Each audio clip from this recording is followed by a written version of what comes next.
भाजपची घाणेरडी नीतीच आहे. यांना आंबेडकर नकोय, यांना हिंदू हिंदू मध्ये वाद लावायचे, यांना जाती जातीमध्ये वाद लावायचे. आज अमित शहा साहेबांना आंबेडकर आंबेडकर आंबेडकर सगळ्या जाती धर्माचे लोक म्हणतायत, म्हणून यांना सहन होत नाही. ह्यांची आयडिओलॉजी फुले शाहू आंबेडकरांच्या विचारांच्या विरोधातच आहे. उभा महाराष्ट्र आणि उभा देश जाणतोय हे आज परत एकदा संसदेमध्ये स्पष्ट झालं. अहो, ह्यांना फक्त हिंदू मुस्लिम करायचंय. हिंदू कसे वाईट आहेत किंवा हिंदू कसे चांगले आहेत या गोंधळामध्ये ह्यांना ह्यांचं राजकारण साध्य करायचंय.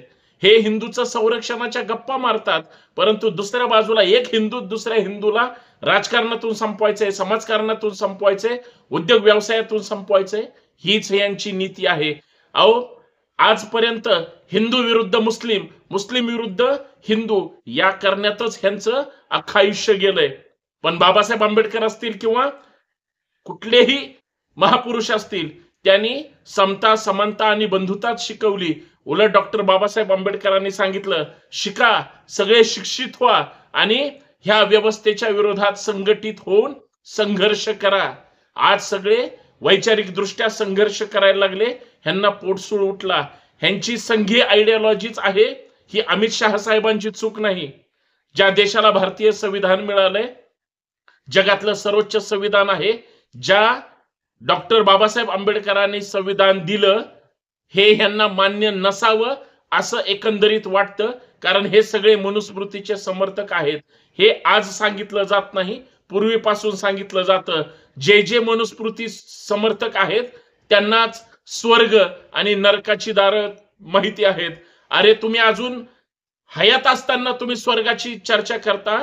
जे नास्तिक आहेत त्यांना स्वर्ग आणि नरक त्याच्या पुढे जाऊन प्रबोधन हे शब्द सुचतो. धर्मामध्ये, जाती जातीमध्ये ज्यांनी विष कालवलं त्यांच्या विरोधात एकच नाव वापरलं जातं, ते म्हणजे आंबेडकर. कारण आजपर्यंत स्पृश्य अस्पृश्य वर्णवर्चस्ववादी व्यवस्थेने इथल्या बहुजनांना गुलाम केलं. बाबासाहेबांनी ती सगळी जोखडं तोडून टाकली, मनुस्मृती जाळली. आज घराघरामध्ये कुठल्याही जाती धर्माचा माणूस असू द्या, एक पुस्तक तरी आंबेडकरांचं वाचलं जातं. आज घराघरापर्यंत संविधान पोहोचलं. आज घराघरापर्यंत समतेचा, समानतेचा आणि बंधुतेचा विचार पोहोचला. ह्यांचा पोटसूळ उठला. हे लोकांची दिशाभूल कशी करतात? का झोंबलं आंबेडकर आंबेडकर अमित शहा साहेबांना संसदेच्या सभागृहामध्ये? कारण यांची आयडिओलॉजी आहे. ह्यांचे गोळवळकर चालत नाहीत, ह्यांचे हेगडेवार चालत नाहीत, ह्यांचे कुणीच चालत नाहीत. ह्यांना आधार घ्यावा लागतो छत्रपती शिवाजी महाराजांचा, ह्यांना आधार घ्यावा लागतो डॉक्टर बाबासाहेब आंबेडकरांचा. ह्यांची समरसता बहुजनांची डोकी भडकवण्यासाठी आहे. ह्यांची समरसता धर्मामध्ये कशा पद्धतीनं वाद लावून आपलं राजकारण साध्य करता येईल यासाठी आहे. ह्यांचेच संघाच्या मुशीत जन्माला आलेले किंवा नेतृत्व करणारे म्हणतात, आमचा आणि मुस्लिमांचा डीएनए एक आहे. मग हिंदू मुस्लिम का केलं जातं? अहो, गोरगरीब मुसलमानांना का छळलं जातं? महाराष्ट्रातल्या आणि देशातल्या दलितांना का टार्गेट केलं जातं? मराठा विरुद्ध ओबीसी, मराठा विरुद्ध दलित, दलित विरुद्ध इतर वाद लावणारे कोण आहेत? आम्ही आजपर्यंत भांडत बसलो, लढत बसलो, परंतु आमच्याच महापुरुषांवर, आमच्याच प्रतीकांवर का हल्ले करू शकतात? यांची हिम्मत का वाढते? यांची हिम्मत, तुम्ही आम्ही गाफील आहोत, तुम्ही आम्ही संघटित नाही, तुम्ही आम्ही ह्यांच्या भूलतापांना बळी पडतो. ह्यांचं राजकारण ह्यांच्या हितासाठी आहे. 3.5% जन प्रलोभ घेऊन हे त्यांचं उद्दिष्ट साधू शकत नाहीत. 3.5% इतर बहुजनांवर 97% मानगुटीवर बसून ह्यांना सत्ता स्वतःच्या ताब्यात पाहिजे, हा यांचा विचार आहे. मला अमित शहा साहेबांना जे 2-3 प्रश्न विचारायचे आहेत, अमित शहा साहेब उत्तर द्यावं लागेल. आज जे जे या देशामध्ये चालतं ते कशाच्या आधारावर चालतं? या देशामध्ये प्रत्येकाला एका सूत्रतेमध्ये बांधण्याचं काम भारतीय राज्यघटना करते. भारतीय राज्यघटनेवर तुम्ही चर्चा सभागृहामध्ये करता. तुमच्या ओठावर जरी संविधान आणि आंबेडकर असतील, तुमच्या पोटामध्ये ते नाहीत हे तुमच्या सभागृहातल्या भाषणामुळे त्या ठिकाणी लक्षात आलं.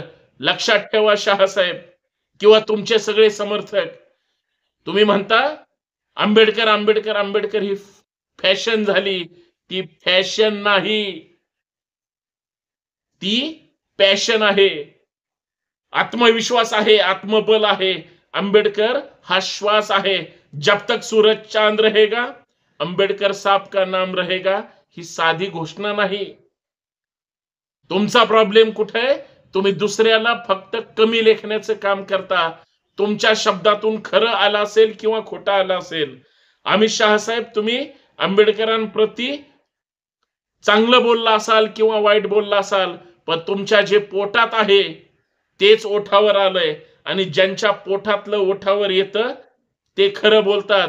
तुम्ही कितीही सावरासा आरोप करा, भाजपला आंबेडकरी चळवळ, आंबेडकरी विचार हा मान्य नाही. मी म्हणतो त्यांना काय मान्य आहे काय मान्य नाही मला त्याच्याशी घेणं देणं नाही. पण डॉक्टर बाबासाहेब आंबेडकर इथल्या जन्माला आलेल्या प्रत्येक व्यक्तीपासून मृत्यू येणाऱ्या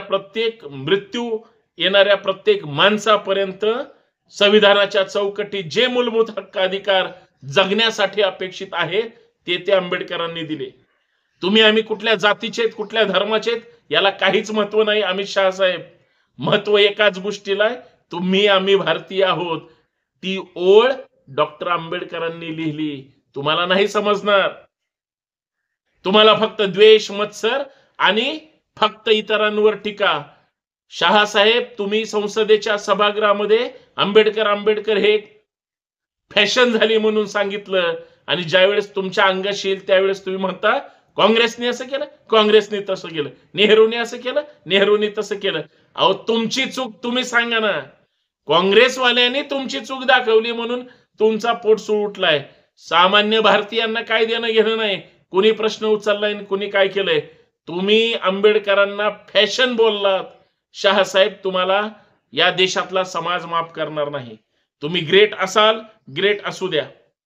अमित शहा साहेब, माझा दुसरा प्रश्न महत्वाचा आहे.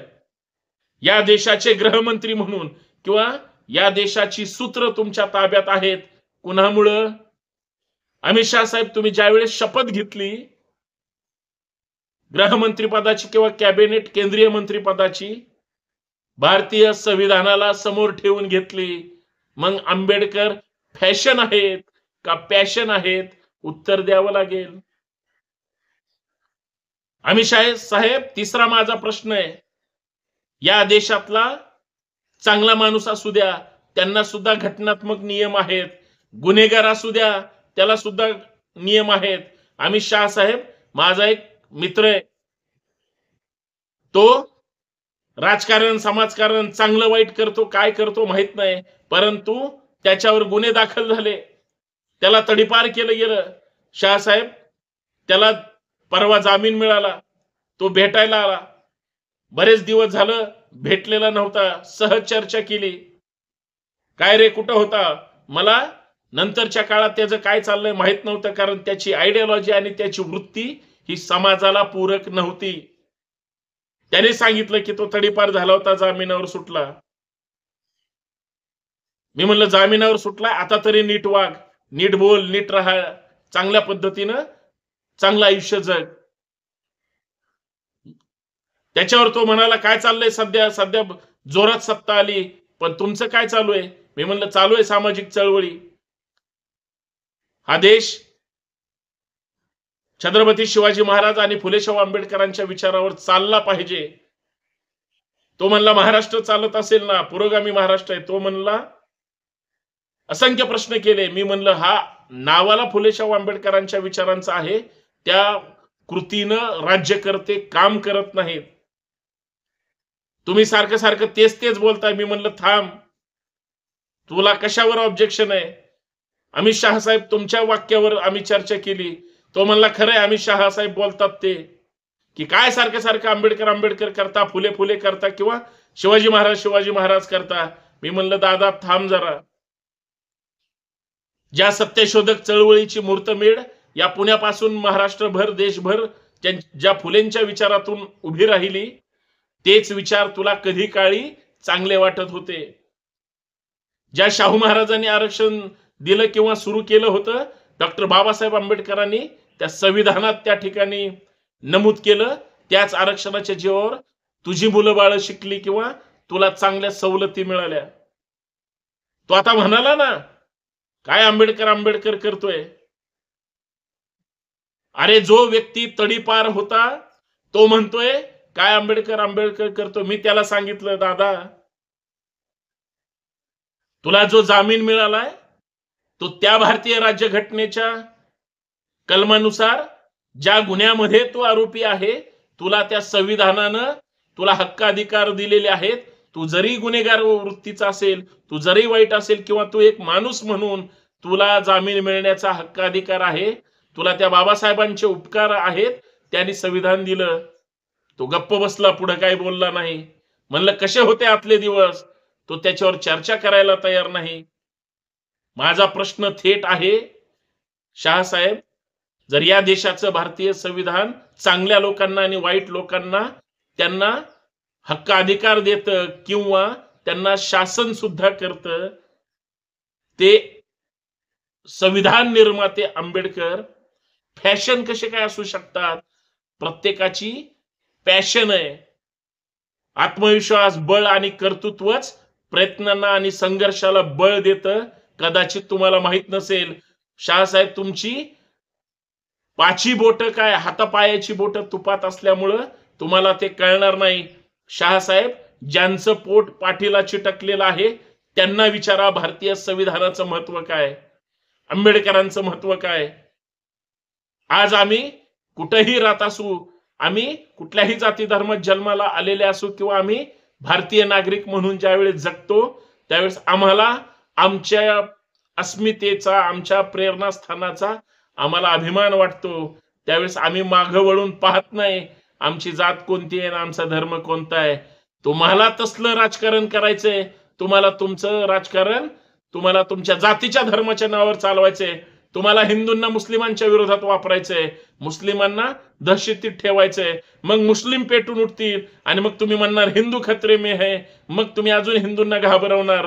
तुम्ही शेवटी सगळीकडून सत्तेत येणार हे सगळ्यांना माहिती आहे.